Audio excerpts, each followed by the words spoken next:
Welcome to another episode of Positive Happenings here in Carter County Schools. I'm Brandon Young, the Public Relations Coordinator for the district, and I'm honored to be with Scotty Johnson. He is the collision repair instructor here at Unaka High School, and two of his award-winning students, Cooper Shanks and Elijah Stines. And so we're excited about these young men. They have recently won gold medals as national winners from SkillsUSA. I'd first like to say, gentlemen, congratulations on a job well done. Thank you. That is such an accomplishment. We're very proud of both of them. First, we want to allow instructor Scotty Johnson to tell us more about his class and what it takes to win such an award. So as Brandon said, I teach automotive collision repair, and we go into different levels of the class that provides opportunities for students to be employed with automotive collision repair centers. To specifically talk about SkillsUSA is a student-led organization across the country. And I want to talk a little bit about what led to this journey from regionals through state and through national. These fellows will tell you a little bit about what they competed in later. But they have to place top 3 in regional to move on, as well as have to win state to move on to national. So each contest is represented. One from each state gets to represent each specific contest at the national level. So it is a week-long contest in Atlanta, Georgia at nationals. It's very intense, and we're proud to be such a small school that represents such a big award from receiving this. SkillsUSA can change a student's life. It provides them with opportunities after school. It's kind of similar to a sports team. We practice after school. Kids put in a lot of time to hone in on their skills, not only as competitions, but for job resumes, job interviews, and things like that. Thank you so much, Mr. Johnson. And for pouring into our students, it takes a lot of time, effort, energy, and he does a phenomenal job with Carter County Schools. And we're just so thankful to have him on staff. So now we're going to talk to the guys. This is where it gets exciting because we want to hear from you all. I would like for you to tell us more about the competition you entered into. So, Cooper, you want to start us out? My competition went under the title Job Skill Demonstration O, and SkillsUSA has 2 different job skill demonstration competitions. One is Job Skill Demonstration A, and one is Job Skill Demonstration O. And Job Skill Demonstration A, it has to be pertaining to whatever course you're in. So if I did it, it would have to be pertaining to auto body. And Job Skill Demonstration O can be about anything, any type of skill that you can think of to demonstrate. And so for my skill to demonstrate to the judges, we chose to demonstrate how to change a flat tire. And in my competition, I have a minimum of 5 minutes in this demonstration and a max of 7 minutes. So I'll have points deducted if my demonstration is below 5 minutes, and I'll have points deducted if I go over 7 minutes. And for this demonstration on how to change a flat tire, we decided to rig up a little setup with a Power Wheels Jeep. So we took a Power Wheels Jeep and we cut it in half to make it easier to carry, and we put some support bars on the back of it, and then we removed the back plastic wheel, and then we replaced it with a go-kart wheel. And then we made a little setup where I had some nuts that I could screw on and off, replicating the lug nuts. So I would take them off, take off the flat tire, apply the new one, and then tighten them back on. And we had a little metal piece under the Jeep to where I could jack it up. Wow, that was really creative. That was some great thinking there. I'm sure they really enjoyed seeing that. And Elijah, tell us about your competition. My competition is collision repair technology. It's basically all the fundamentals that you have to have in order to be a collision repair technician, from repairing dents in steel fenders to aluminum panels. I got to do 4 different dents, and I got to do 3 in steel fender, and then 1 aluminum dent in an hour and a half. And then I got to do a plastic repair, 3 plastic repairs on a bumper cover. That's also an hour and a half. Each segment is an hour and a half. I'm going to do structural analysis on 2 different vehicles. I have to show where to section a frame rail. And then on the welding segment, I have an hour and a half to do a silicon bronze demonstration. And then I have to simulate repairing and replacing a frame rail on a vehicle. I'm impressed. That's a lot of work that you've got to demonstrate. So with that being said, what kind of award or prize did you receive from winning the gold medal? For winning in my competition, I received a Snap-on toolbox that was almost completely loaded full of tools.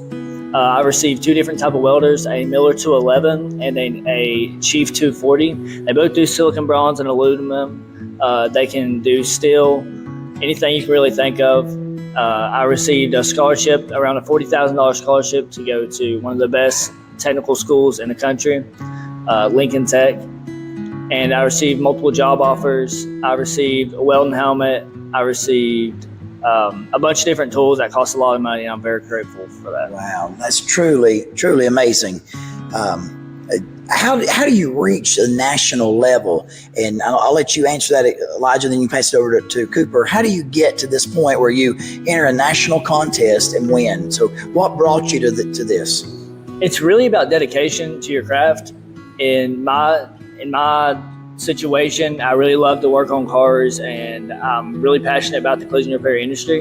And so I worked and put hundreds, maybe even thousands of hours into my craft, and really just devoted my time into it. All right. What about you, Cooper? How did you get here? So similar to what Elijah said, I believe a big part of it is trusting the process in anything you do, and making sure that whatever craft you are dedicated to, that you understand that there has to be some sort of process to it. You know, nobody becomes great at anything overnight. Nobody can practice 1 or 2 times and expect to win a national championship. So, like, for example, with us, I mean, we practiced hundreds and hundreds of times and went around to different schools practicing. We practiced here in front of the entire high school in the gym. We practiced over at Unaka and Hunter Elementary in front of their 7th and 8th grade. We practiced in front of my church and just so many other places. That is just a prime example of you can't expect to receive great things if you're not putting in dedication and putting in time and making a process out of whatever you're doing. Absolutely. So you guys dedicated yourself, committed yourself to it, and that's why you're here. And it sounds like you've been surrounded by some great people. That's helped you along the way. Your church, your family, your teacher. It's important because we're only as good as the people we're surrounded by. I say that a lot. And to add on to that, just one more thing, I think a big thing is not overwhelming yourself as well. It's taking one step at a time. You know, I would have drove myself crazy if we hadn't even been to regionals yet and I was worried about winning a national championship. So at first I worried, okay, I'm gonna go here and I'm gonna win regionals first. Then when we won that, I worried about state. Then after state, then I began to worry about nationals. And I think that goes with anything in life. If you begin to look too many steps ahead, you can overwhelm yourself. So, you know, just take life one step at a time and whatever you're facing. I couldn't agree more. It's very important. Just take it one day at a time, one step at a time. And it looks like you fellows are very successful and got a bright future in front of you. But why do you think it's important for Carter County Schools to focus on the career technical student organizations? Why is that important? We'll start back with Elijah. Why do you feel like that Carter County Schools really need to focus on career technical student organizations? One of my biggest things is around here, a lot of people are farmers, a lot of people work on cars, and a lot of their parents are really interested not in just the computer aspect of a lot of things, but a lot of hands-on stuff. And so a lot of people grow up doing that. And down here at Unaka High School, and really any high school around here, they do a lot of technical stuff. And I will say there's a lot of smart people in the trades and even out of the trades. But I think it's really important to focus on even the trades, because there's a lot of money in it, and if people don't realize that until they actually get in it and they really dedicate their time. Absolutely. I couldn't agree more. How about you, Cooper? I believe the schools should focus a lot more on these types of technical trades, because kind of similar to what Elijah said, they're more important to our daily lives than I think a lot of people realize. And I believe you can become very successful in them. And, there's many people like me who may not want to sit behind a desk all day. They may not want to sit in one place all day. And, some people are fine with that, but some people like to be hands-on and be active with things and moving around. And I think it's just a great opportunity to give to kids. And that's a big thing that Mr. Johnson talks about is opportunity. I think the better that we can give students more pathways to take, because I feel like the world has confined students to this idea of you have to go to a 4-year college, you have to get this degree, you have to get that degree, you have to go here and do this. But everybody's path is not the same as others. Everybody has a different path. Everybody has a different skill set. And the world wouldn't move like it would if everybody didn't use their different skills and their own abilities. So, college may not be for everybody. There's some people who need to go to these technical schools, and those people are just as important as these people who are going to 4-year colleges.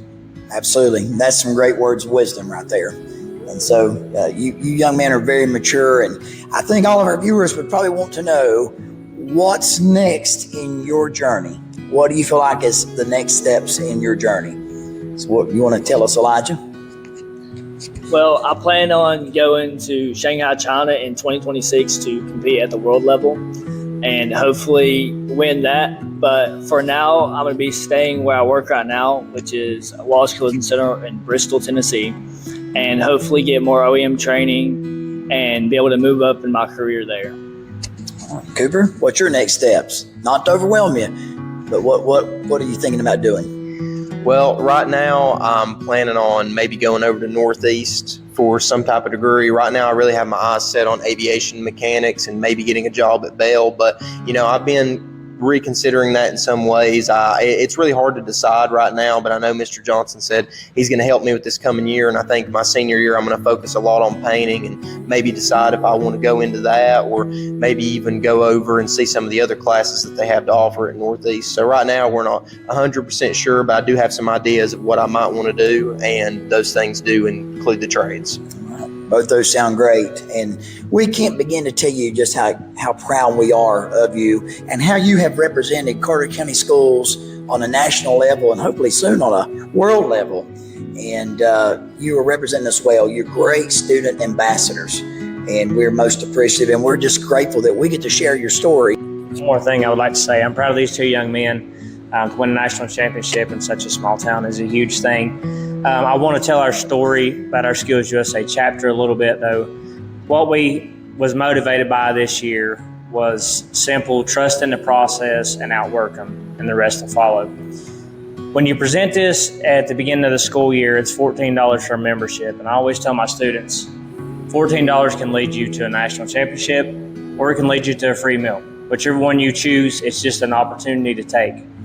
So they like to talk about winning a lot. Do you feel like that I can win? But we tried to reword that as this year as, did you outwork them? So I think when you outwork them in a trade or a skill, I think it shows on the award at the end of the process. So we relate to the story of David and Goliath. A lot of that throughout the year. We are a small school, probably the smallest school represented at nationals, but that doesn't matter when you believe that the end result is you're going to achieve goals. But I am proud of these, all my students and what we've achieved down through the years. And I would like to say thank you to Carter County Schools for supporting us, community for supporting us. These things aren't cheap when you spend a week in Atlanta for hotel rooms and things like that. So I do thank all the CTE department and as well as everybody at Carter County Schools and the community of Carter County. Thank you. Thank you, Mr. Johnson, for all the hard work that you put into this. And we're just grateful to have national gold medalists within our district. And we're so impressed with the CTE programs within Carter County Schools. And it's easy to see or to hear why they're so successful. I think that's obvious to everyone. I do plan to bring you additional episodes within the Positive Happenings about other CTE courses offered by our district. So stay tuned. We'll show up in some other places with some other CTE teachers and some students. And as always, thank you for taking the time to view our content and to listen. And please share these positive happenings with your friends and with your families. Until next time, stay well.